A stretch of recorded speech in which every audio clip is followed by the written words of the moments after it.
But why can't we just print more money? Then everyone could be rich, right?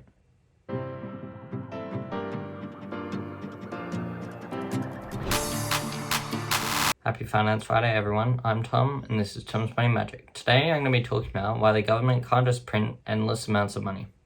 I'll start off with why, everyone can't just print their own money. So it might be pretty obvious, and that would be just because it's illegal. But it is actually illegal for some good reasons. Some that I'll mention later, but also just by printing more money for yourself would mean that you're basically cheating the system. So you wouldn't be doing what everyone else has to be able to earn that money. You wouldn't be working the 8 hours a day to make a little bit of money, which is only a fraction of what you could make if you just printed money all day. This money is also a lot less rewarding when you get it because you haven't had to work for it, and you may also be a lot more careless with your money. Now, let's go through a few problems that may occur if the government was just to start printing money endlessly. Okay, first issue. So, how is the government actually going to be able to spend this money? So, are they going to go out and just spend it on every project that they want to do?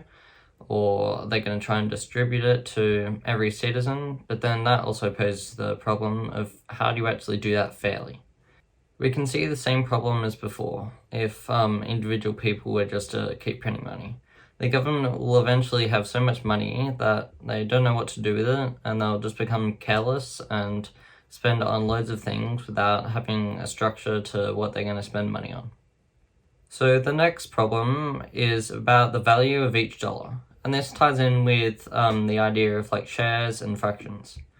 So let's say there's 1,000 total shares at $50 each, which means that there's a total value of $50,000 of shares, and you have 5 of these shares. This would mean that overall you have 1 in 200 of those shares, or 0.5% of them. But then the total amount of shares goes up 5 times to 5,000 shares, but the price of each share actually goes down to $10. That way, overall, you still have $50,000 worth of shares. But the thing is, you still only have 5 of those shares, which means that your shares are now worth 5 times less, and you actually kind of have 5 times less shares overall, because now you only have 0.1% of the total shares instead of 0.5%. So let's take this back to our original question.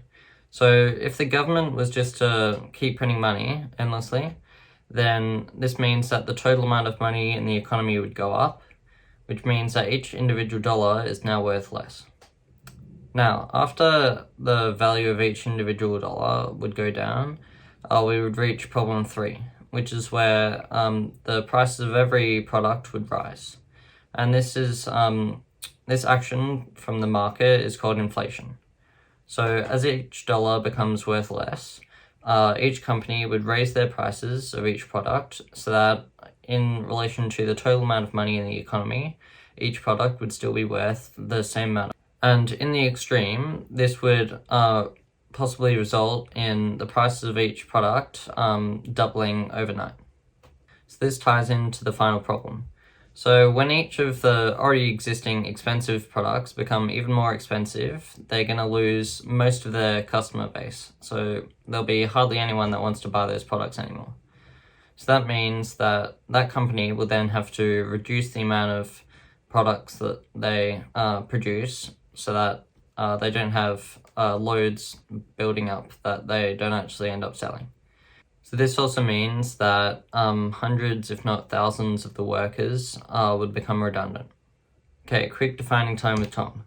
So redundant is the word that we'd use if you had to let go of an employee. Not because they were unproductive or anything about them, but just simply because you don't have enough money to be able to afford as many workers, or you just don't have enough work to be able to need that many workers anymore. Okay, so to summarize, if the government was just to start printing endless amounts of money, then the 4 main issues of this would be how the government would actually be able to distribute or use this money.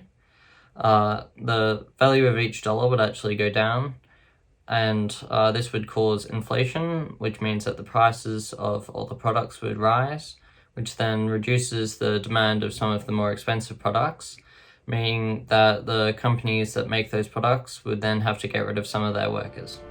That's all for me today. Thank you for watching. Please hit the like button down below and subscribe for more content. Also feel free to check out my website or any of my other videos if you want to learn more about finance. See ya!